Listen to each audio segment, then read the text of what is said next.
আমন্ত্রণ চ্যানেল 24-এর বিকেল 4টার খবরে শুনছিলেন সিলন ফ্যামিলি ব্লিন্টি সংবাদ শিরোনাম। আপনাদের সাথে আছি আমি রোকসানা জয়ী। এবারে অন্যান্য সংবাদ। প্রধানমন্ত্রী তারেক রহমানকে সৌদি সফরে আমন্ত্রণ জানিয়েছেন ক্রাউন প্রিন্স মোহাম্মদ বিন সালমান। ঢাকায় নিযুক্ত দেশটির রাষ্ট্রদূত এই আমন্ত্রণ পৌঁছে দিয়েছেন। সকালে সচিবালয়ে মন্ত্রিপরিষদ বিভাগে প্রধানমন্ত্রীর সঙ্গে রাষ্ট্রদূতের এই সাক্ষাৎ হয়। এছাড়া দুই দেশের স্বার্থ সংশ্লিষ্ট বিষয় নিয়ে বৈঠকে আলোচনা হয়। পরে পররাষ্ট্র উপদেষ্টা হুমায়ুন কবির জানান, সফর কবে হবে তা দুই দেশের সরকারের আলোচনার মাধ্যমে নির্ধারণ করবে। জানান, বাংলাদেশে বাণিজ্য ও বিনিয়োগ বাড়াতে আগ্রহী সৌদি আরব।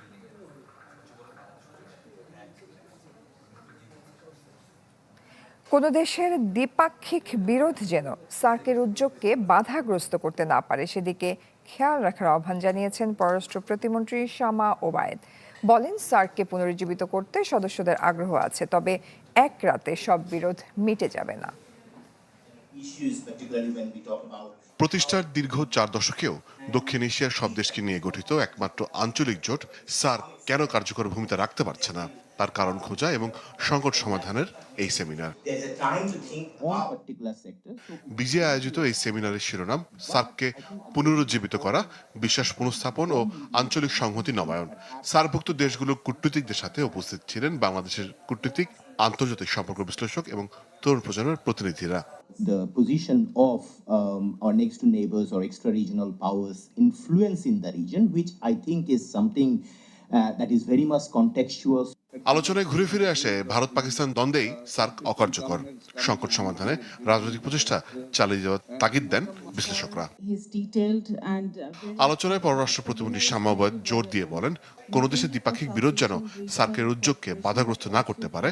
বলেন, সহসা সংকট না কাটলেও সার্ককে শক্তিশালী করার চেষ্টা অব্যাহত রাখতে হবে। SARC has been affected by political mistrust, unresolved bilateral disputes, cross-border tensions, power asymmetry, and competing security perceptions. Our task is to consider how the gap between potential and performance can be reduced. একই সঙ্গে প্রতিমন্ত্রী বলেন, বর্তমান সরকার তরুণদের শক্তিতে দেশকে এগিয়ে নিয়ে যেতে চায়, আর তা আঞ্চলিকভাবে করতে হলে সব পক্ষকেই নিজ বিরোধ নিরসন করতে হবে। The flexibility is necessary for SARC's continued relevance.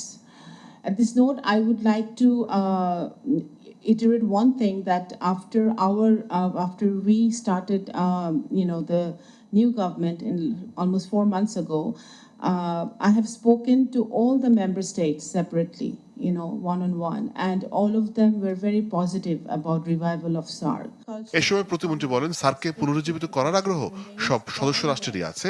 আলাদাভাবে আলোচনায় সেই সদিচ্ছার কথা জানিয়েছে সবাই। মোর্শেদ হাসিব, চ্যানেল 24, ঢাকা।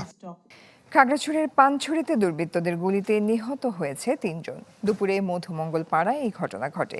স্থানীয়রা জানায়, ব্যাটারি চালিত টমটমে করে 3 জন পানছড়ির দিকে যাচ্ছিলেন। মধুমঙ্গল পাড়ায় পৌঁছালে আগে থেকে সেখানে অবস্থান করা কয়েকজন সশস্ত্র যুবক তাদের থামানোর চেষ্টা করে। এ সময় তারা পালানোর চেষ্টা করলে এলোপাতাড়ি গুলি চালায় যুবকরা। এতে ঘটনাস্থলে 3 জন নিহত হন। তাৎক্ষণিক নিহতদের পরিচয় নিশ্চিত হওয়া না গেলেও আধিপত্য বিস্তারের জেরে এই ঘটনা বলে ধারণা করছেন স্থানীয়রা। খবর পেয়ে ঘটনাস্থলে পুলিশের টিম পাঠানো হয়েছে বলে জানান পানছড়ি থানার ওসি ফেরদৌস ওয়াহিদ।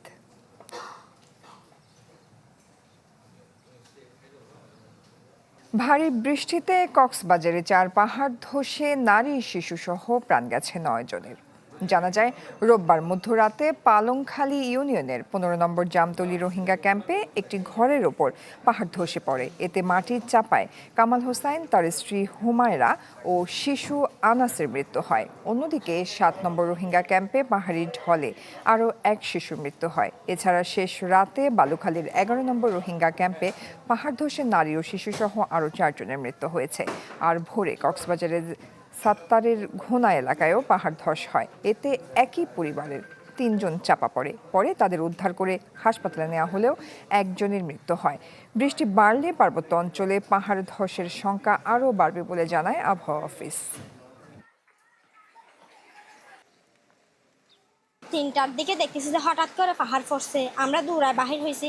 আমার ভাই গেছে যাওয়ার পরে আমার ছোট একটা ভাই আছে, ও আগে বাহির হয়ে গেছে, ওর কোনো ক্ষতি হয় নাই। আমার ছোট আম্মু আর আমার আব্বু ছিল যে একদম খাটের নিচে মানে খাট ভেঙে এখানে নিচে পড়ে গেছে। পাহাড়ি জায়গা সবাই একটু জায়গা নিচ্ছে মাটি কাটে বসবাস করার উপযোগী করার জন্য, কিন্তু পৌরসভা কিংবা পরিবেশ কিংবা যত প্রকার আছে পাহাড় রক্ষণাবেক্ষণের দায়িত্ব যারা আছে তারা কখনো এদিকে এসে খোঁজখবর নেয় না। বিদ্যুতের ভুতুড়ে বিলের অভিযোগ জানাতে হটলাইন নম্বরে যোগাযোগ করতে না পারার অভিযোগ ভিত্তিহীন, একথা বলেন বিদ্যুৎ প্রতিমন্ত্রী অনিন্দ্য ইসলাম অমিত। এ সময় বিদ্যুৎ সচিব বলেন, সরকার স্বচ্ছ দেখেই বিজ্ঞাপন দিয়ে অভিযোগ গ্রহণ করছে, সাথে সাথে খতিয়ে দেখে ব্যবস্থাও নিচ্ছে। আর বিদ্যুৎ মন্ত্রী বলেন, আওয়ামী লীগের ভুল নীতির খেসারত দিচ্ছে বিদ্যুৎ খাত।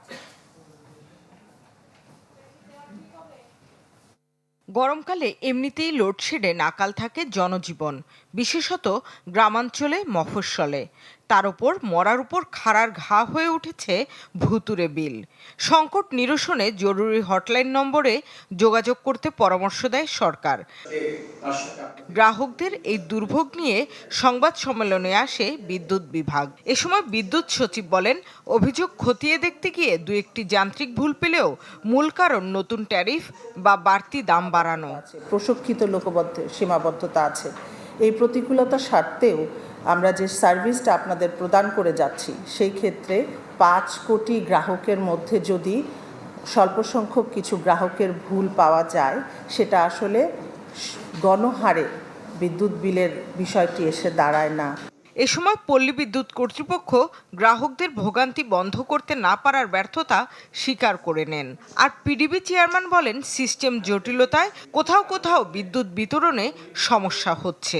ঠিক বলেছেন যে বিভিন্ন জায়গাতে ঝড় বৃষ্টির সময় লাইন বন্ধ করতে হয়, তার ছিঁড়ে পড়ে এলাকার মানুষ মানে জনগণও ক্ষতিগ্রস্ত হয়েছে, যিনি লাইনে কাজ করছেন সেটাও ক্ষতিগ্রস্ত হয়েছে। কিছু সিস্টেমগত এবং এই জন্যে আমাদের এই এলাকার আমাকে ইঞ্জিন দিয়ে সাপোর্ট দিতে হয়। আমি ঘন্টায় লোড নেই, তদারকি করি। প্রতিমন্ত্রী বলেন, ক্যাপাসিটি চার্জের ঘানি টানা কমাতে চুক্তি পুনর্বিবেচনা করা হচ্ছে, কোনোটির সাথে পুনর্নির্ধারণ করা হচ্ছে ট্যারিফ। যদি এই ধরনের কারোর কোনো ত্রুটি পরিলক্ষিত হয়, তারা যেন নিকটস্থ বিদ্যুৎ বিভাগের সাথে যোগাযোগ করেন এবং আমরা কিছু নাম্বার দিয়েছি, আমরা সেটা অ্যাড্রেস করবো। আমরা কিন্তু শামিমা সুলতানা, চ্যানেল 24, ঢাকা। ইরানের প্রয়াত সর্বোচ্চ নেতা আয়াতুল্লাহ আলী খামেনির শোকযাত্রা চলছে, এতে অংশ নিয়েছে লাখো মানুষ। সোমবার স্থানীয় সময় সকাল 6টায় তেহরানের গ্র্যান্ড মোসাল্লাম ধর্মীয় কমপ্লেক্স থেকে শুরু হয় শোকযাত্রা। র্যালিটি 10 থেকে 12 ঘন্টা স্থায়ী হতে পারে বলে জানান আয়োজকরা। এর আগে জানা যায় খামেনির সন্তানরা উপস্থিত থাকলেও উত্তরসূরি মুস্তফা খামেনিকে প্রকাশ্যে দেখা যায়নি।